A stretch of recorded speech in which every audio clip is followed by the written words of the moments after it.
GSL.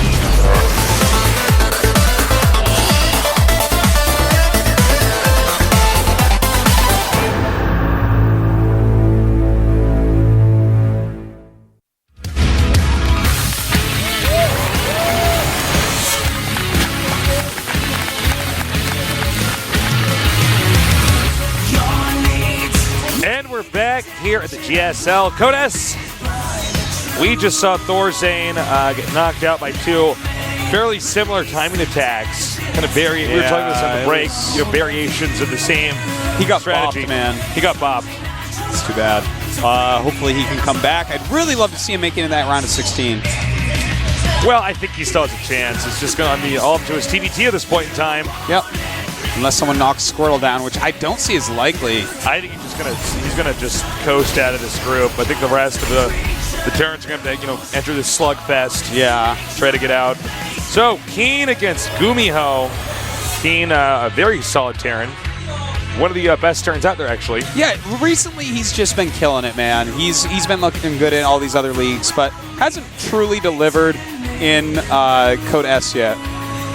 Now, of course, GuMiho, we call him the towel Terran because he always has a washcloth or a towel in the booth. That's actually because he has good sweaty hands when he plays. It's like hyperhidrosis or something? Yeah. It's actually a condition. Yeah. But regardless of his sweaty hands, he actually has some of the best multitasking. Which is not what you would think he'd have, having really sweaty hands. Exactly. He actually, I think, multitasks better than anybody else as far as attacking different locations. So yeah, we'll see if Keen's defense is going to be there. Then again, Keen known for actually ending TDTs pretty quickly.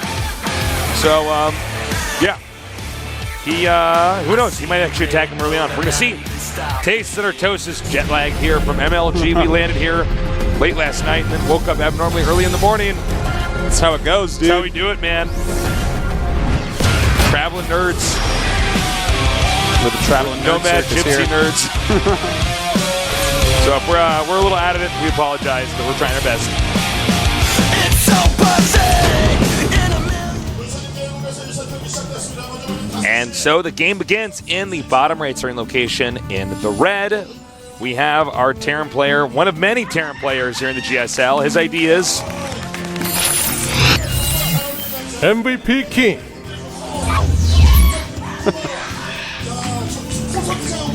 There's actually somebody going crazy in the studio. I thought someone was being stabbed. I need to put a moat in front of the player booths. Alligators in it. In the upper right. In the blue, we have our other Terran player. Some of the best multi-pronged attacks in the game. He is FXO GuMiho. All right. GuMiho. Really, he got so deep and was looking so strong, but hasn't been able to deliver since, really, We haven't seen him just crushing top players ever since. I want to see that again. Yeah, me too. Well, GuMiho's actually not like casting the other Terrans that we have. He actually does have his own style. Yeah, and I actually am a real fan of his style, to be honest. He does some really cool builds, like he will do things like a very fast expand into siege tanks against like Protoss and hold things like what we just saw Squirtle do. So if he actually beats Keen, I feel like he has a chance to take out Squirtle. Keen, on the other hand, I feel like Keen's style a little bit too normal to take out. I think that's a very accurate description of Keen's style. It's pretty textbook. Yeah, he's not that there's anything necessarily wrong with that. It's actually good to be like that because it gives you such a strong foundation. But being a little bit different in your style, like having some really weird builds that are good against certain things, like GuMiho's are, definitely can help you when you're against like a tip-top, like perhaps World 1 Protoss. We've got an SCV brawl going on down here. Who's going to win? Keen's is lower, actually. I don't know if he... Yeah, Keen had to run. I hate it when that happens. Like you start attacking at the same time, and there's like a slight randomizer in how quickly things attack. I heard that was actually so that like all your stuff doesn't just always attack at the same time because that would look stupid. Well, actually, wait a minute. Does the damage actually... No, the damage doesn't change. There's a slight randomizer in these... Okay, I was going to say, yeah. Like just slight... Because imagine like if... Like siege tanks have 13 range, right? If they all fire at the same time all the time, first off, you waste a lot of shots. And second off, it's silly looking. Like it's It much does better. look If it's realistic. like that's much better than. I get it. Yeah. You're actually that's true though. Yeah. I think that's why it is. But anyways, there you go. Don't worry, Dustin Brown. I got your back, bro. We got to see Dustin Brown at MLG actually. He's so cool, man. He's so cool. I love the gifs of him all excited in the audience. It's true passion right there. Yeah, man. I actually got to see Chris Achievement Scott unlocked, Dave, Artosis level passion. Yeah, man. Bam. Boom. Dustin Brown's like, I did it, I got it. I've been grinding so hard. All right. They're both going for quick expand builds, which is overwhelmingly common nowadays in TBT. Yeah. We have Keen teching right up afterwards, and it looks like he's going to go right into Banshee. Whereas GuMiho with the faster expansion going into just 2 racks is because, well, that's kind of normally how it's done if you're going to go for that super fast command center. So he's actually, this is interesting, GuMiho getting a reactor right next to his factory. And I would not be surprised at all if that is meant for that. So we might have him go into some Hellions. I'm always interested to see what GuMiho has up his sleeve for builds. Because with Keen, I'm looking at him like, all right, this looks pretty standard. I think, we're going to see basically the type of builds that we always see, whether it's going to be Hellion Drop Banshee or, a combination of the two. Perhaps even Siege Tank Viking. Whereas with GuMiho, I'm like, this could be anything. And in fact, that reactor was for the factory, and he got scanned That was a nicely timed out scan, by the way, from Keen. Yeah, I would say so. To see that, and that there's reactor Hellions coming, that is a big tell right there. All right, well, for the time being, they're just going to try to mass up. Because he's scouting SCV going in there to take a peek. He sees the bunker, says, okay, well, probably there's higher chances to be teching. If you see a bunker there, that could sometimes mean that you're afraid of a large attack coming at you because you're actually, you don't have a lot. So he's going to go ahead and try to get that Banshee out with the cloak. GuMiho, on the other hand, going for a reactor Hellion drop, it looks like. He might bring the Marines over as well, do some of these multi-pronged Russians. And with his multiple Hellions, he's going to chase away this Keen Hellion and kill it, in fact. Very well done. Now, he's going to want to, after this medevac, go right into a Viking. I'm sure he will. You've got to be ready. And it looks like he does want to move out. He says, the bunker, that seems to be like a tell to me. I didn't see a lot of Marines, adjacent to the bunker. This Hellion is going to get into the main, though. Well done. We'll see how many SCVs he actually gets. He already knew what was going on because he scanned there earlier. Whoa. We might just have him attack straight into Keen, and if anything comes up to repair, the Hellions are going to kill it, man. Yeah, I don't know. I don't know if we we can can keep actually everything hold alive. This is craziness. And here we go. The SCVs are coming up, and they're just going to run. Uh-oh. A lot of damage, but actually not that well done with those Hellions. Pushing up now. Thank God he actually got that closed off, or he would be dead. And these Hellions dealing a good amount of damage. The Marines staying alive, but the Siege Tank really the value unit there. Here's the Banshee now coming in here, hitting the SCVs. Meanwhile, back over here at GuMiho's, or Keen's entrance, rather, he is stuffed in there. The Banshee now with 6 kills. And I think it definitely will get at least 7 or 8 more. Oh, that is painful, man. That Banshee's doing such a great job. Man. And in fact, right now, it is 28 SCVs for GuMiho, 36 for Keen. So Keen's doing a great job here. It's funny because you would have thought it would have been the other way around. It would have taken 1 or 2 good Hellion shots. Oh my God, the Banshee's going to get away. 1 or 2 good Hellion shots, and then all the SCVs are gone. Yeah, it feels like he could have gotten like 1 more better volley on that ramp area, but it didn't happen to work out. He's still trying to harass a little bit, but with siege tanks up there, Keen is in a pretty safe spot. Now, the supplies are similar, but the SCVs are not. Keen's really got a better economy, and with siege tanks, he can secure everything. With Cloaked Banshees, he's still got like scary harassment around. I love the position of Keen for GuMiho, though. This is a tough spot. Well, it looks like GuMiho's probably going to try to hold his position for as long as he can, which won't be long at all because with Siege Mode and Banshees, he might as well get either. But I don't even know if GuMiho should have sent that small group of units up there like that. Oh, here we go, though. Coming over here and taking out the Banshee, driving all these forces back over here. Well done here, and he will end up killing off a lot. Actually, he's going to get a lot. Yeah, in fact, another siege tank goes down. Very well done here by GuMiho. And that's as good a trade for those units as he was ever going to get. Those units were never going to be worth that much, Great job. And in fact, now he's going to go into mech. So smart. What a smart young fellow we have here, Tasis. When you get behind in TVT, if you both go tank marine, you're dead. You know, he's going to have more tanks and marines. What are you going to do? You have to go for a different style, and I love that he's doing that. Great to see. Yeah, this is very, very smart by GuMiho. And we're going to have another drop over here. He's saying, all right, I got rid of most of those marines. He probably won't have the best defense beyond siege tanks. Oh, my God, but he does. And, well, nice. Not losing a thing, just taking a few scratches there on the Hellions in the medevac and then getting out. Same with Keen, not really losing anything. One thing to point out is that GuMiho now has Cloak. And that's actually kind of a cool counter to Cloaked Banshee, because they normally don't expect you to follow up with Cloaked Banshee. So he doesn't have any turrets right now. Looking around, does he have like eBay? The way to counter Blink in PvP is to get Blink. Yeah, sometimes. You know? Yeah. And actually, the eBay is not yet done, so this is very powerful. Should he go for the siege tanks now or the SCVs? I like the SCVs. He's got to catch up economically here. And he's going to do a great job because there's no scans quite yet. Almost on the one command center. Talking about a gutsy move here. Actually just flying right over the Marines. Yeah, he's like, no way. Okay, it actually will die. No way indeed. That's what Keen said. Well, okay, so let's take a look here. 44 SCVs to 54. That Banshee, pretty worthwhile. 23 SCVs killed to 9. The Banshee maybe could have done just a little bit more, but GuMiho is safe, you know. Keen going for the Siege Tank Marine can definitely set up.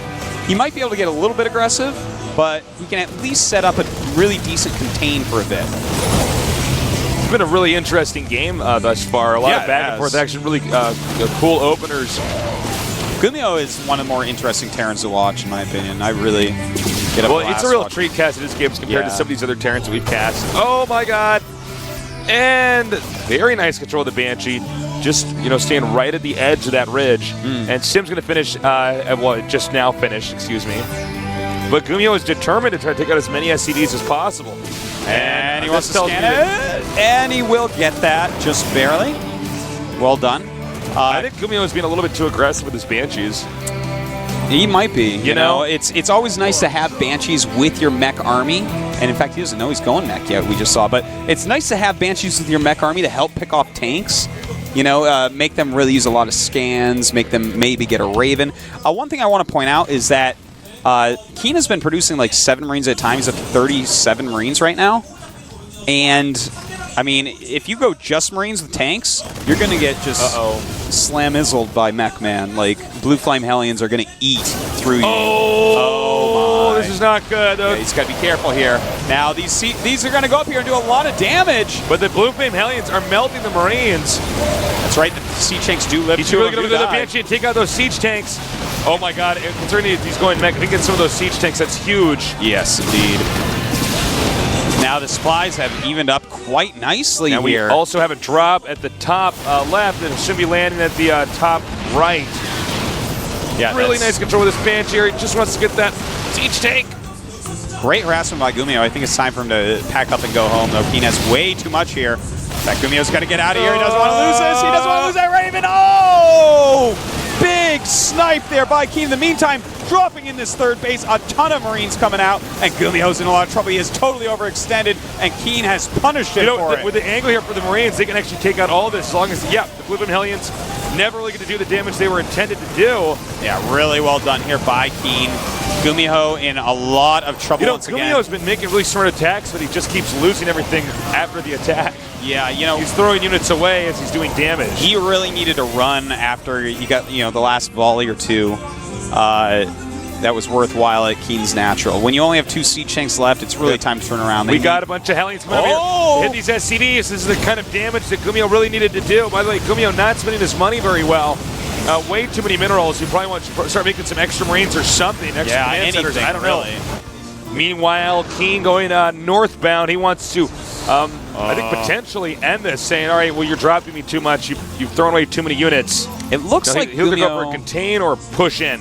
Yeah, he might be able to. GuMiho might have just enough, but really, you know, when he lost that Raven... Oh, God. Just got to be careful about that. When he lost that Raven, though, that was a crucial moment. That Raven had a ton of energy, and it's so crucial to have a Raven or two against Marine Marauder Siege Tank. It's so unbelievably important. So that was like one of the biggest moments I feel so far, Tasteless. And without that, any container would be so hard to hold. And here we go. He's going up again. Those siege tanks so far forward. They do get sniped off. And the Marauder dealing a ton of damage still here. One Banshee here. Not a lot of Marines. If you can keep this Banshee alive, and it's very low on HP, you can gun down the siege tanks. He's trying so hard to snipe off that Banshee. We'll get the siege tank. And, I mean, GuMiho's just... Gets it. He gets it. Very well done. And Keen might just have too much here, man. This is getting really cost inefficient for GuMiho, and that's the opposite of what you want to do with mech. Bringing down these SCVs. Might clean this out, but the supply lead is going way in the favor of Keen now. I mean, at this point in time, it should be checking your computer Artosis. We have what? Yeah, it's 68 SCVs for GuMiho, 52 for... for Keen, and then 55 here for GuMiho. But you know, he's so low on siege tanks right now. I don't know if he's gonna have the defense necessary. Yeah, it looks like, you know, there's just this constant rally from Keen. Too many Marauders mixed in.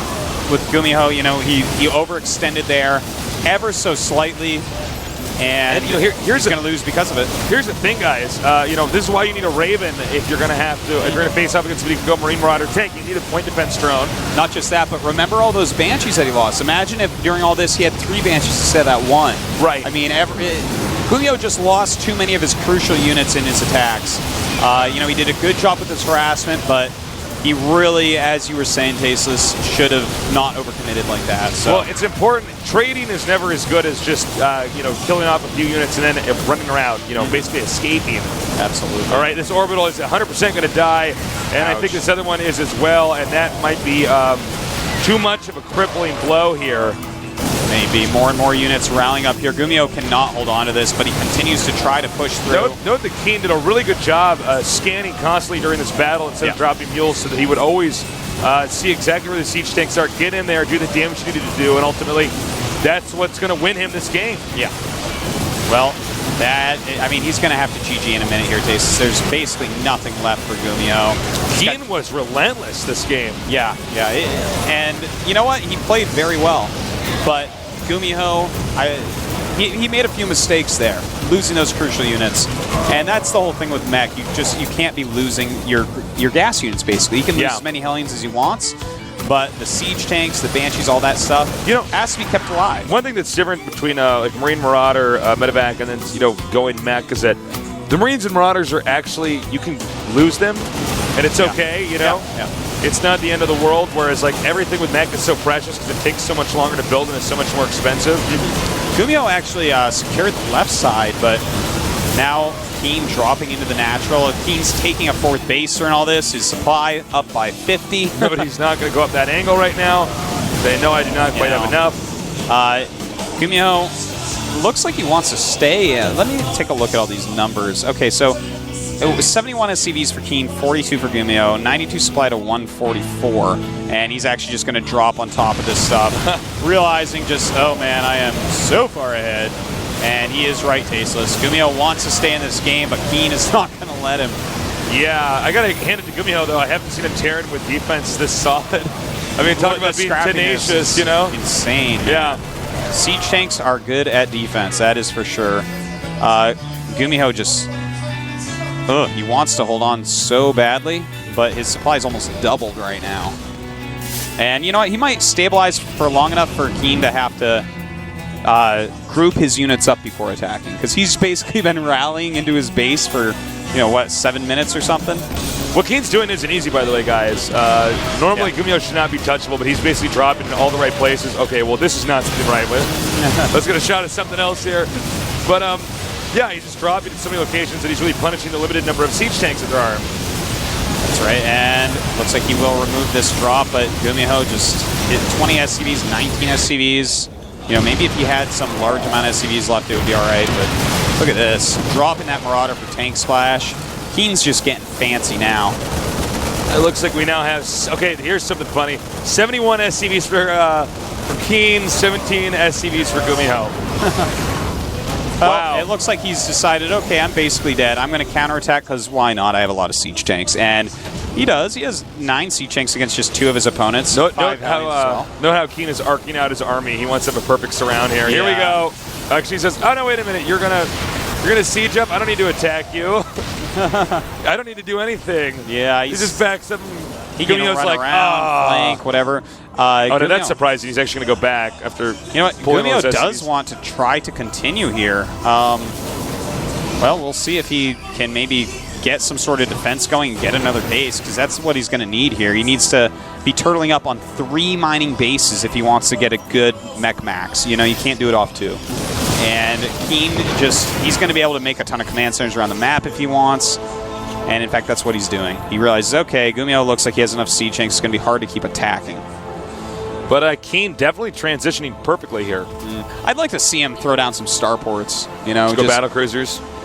Not even. I would Banshees? I would go like maybe a couple Banshees and some Vikings. You know, just clear the skies. You could actually just clear the skies and drop on his siege tanks at this point. But just only ground units. It's going to be very hard to drop on these siege tanks when there's some Vikings over them. And of course, you can't really attack into siege tanks very easily with Bio, no matter how many you have. It's like the lesson we learned from GSL Season 1. Yeah. Do not run your siege tanks into their siege tanks when their siege tanks are in siege mode. Please don't remind me of that, Tasteless. That's remember cruel. that. It's cruel. Well, he's almost maxed out. His supply literally doubles GuMiho's. And GuMiho's I don't think GuMiho's actually aware that he's this behind. It can be hard to tell. Like, you might see, they have another base, but then... Have you ever had that where you look at the replay and you're like, oh, I was actually dead? You know, like... I only had 90 supply. I thought he had maybe 20 more than me, but he was actually maxed out. Yeah, it could be that. But, I mean, with the amount of SCVs he went down to like 18 SCVs at one point, or 19. I would imagine that this might be something else going on. If, you know, maybe GuMiho's thinking to himself, okay, look, I really feel like I could have won this game. And actually, I feel like not necessarily won, but this game would look infinitely different. He hadn't lost just like 2 or 3 of the units that he lost. You know, if he had just turned around, and maybe even those 2 siege tanks like turned around when he realized, okay, what am I really doing with 2 siege tanks that are damaged? Right. If he had all those still, then maybe you know, he feels like he could have crushed, and maybe he's just looking for more information about how Keen wants to play against this mech. Maybe he has a similar strategy he's going to use later on. So you know, sometimes that's a useful reason to stay in a game in a best of 3 to get a little bit more information. So. Well, basically, Keen has GuMiho under siege now. Yeah, GuMiho is actually stuck in his base, and I have to say, Keen's done a really good job. This is not one of the easiest maps to do a contain on. It's like pretty... Look at the contain, though. It's so funny. Yeah. In fact, we don't normally see people do contains. They might try to hold it. Oh, okay, hold that thought. All right, here we go. A lot of stuff's going to die here, Tasteless. And I think he's going to lose all these siege tanks. Marauders just deal too much damage. And this is another time where if he had that Raven, this would have He would have won that battle. He would have not just won it, but he would have had like 10 siege tanks left. GG. Okay. All right, so that was a scrappy, fun game. It was. There was a period where GuMiho was basically dead, but he said, all right, I want to see if I can't, you know, maybe Keen's going to make a mistake. Maybe I'll have some, you know, miracle play, but unfortunately it was not the case. All right. So the coach in there, Choya, going in and talking to GuMiho. GuMiho probably not happy with that game. In a best of 3, if you play a game where you actually are losing for what is about 20 minutes of a 30-minute game, that's pretty discouraging. That's pretty bad for morale. It is. You know, he got behind in the early game. Made a really nice comeback, but tried too hard during the comeback. It's hard sometimes when you're trying to come back to know when you've done enough damage that you can be like, all right, you can go home, actually. This is a good game now. Yeah. And I think that might have been what happened. Maybe it was like, oh, I'm still too far behind. I need him to screw up some more. And it's like, you didn't actually, but it's so hard to gauge exactly when that point occurs that it's understandable that GuMiho lost those extra units. It's understandable that, you know, he didn't really know where he was at. You know, when you're playing StarCraft, here's how you can tell if somebody's really good. Yeah. And, you know, anybody who's played a lot has experienced this. There are those guys who will attack you, and eventually you will hold it off, or you'll lose. But the scariest people are the ones that they'll actually go in there, do a whole bunch of damage, and then just leave. They'll just disappear. Yeah. That's the scariest kind of people to play against, because then you're like, oh, this guy's actually smart. Yeah. Like, you know, a lesser player would have stayed in there, he would have gotten greedy. He's like, no. And the thing is, even top-level pro gamers, a lot of them will just keep attacking where, guys, when you get to a certain amount of a head, you really should pull back. Yeah. And once you pull back and you're at a certain amount of a head, you can actually do things like starve them out and make it impossible for them to win rather than continue to attack and let them have that defender's advantage and perhaps start beating your attacks. Yeah, the way to think about it is that once you get ahead, say, all right, it's his problem now. I no longer need to worry about going inside of his base and actually killing him. Just think about it like that. The onus is on him. His problem. Yeah, the onus is on him to figure this out. I'm going to go back and make more tear in everything. Yes. Upgrade my stuff and expand again, and I'm just going to watch it. And that's what well said. What Keen did that game. That's a very hard concept to kind of cement in a player. It's tough. It sounds easier than it is, but once you get good at it, man,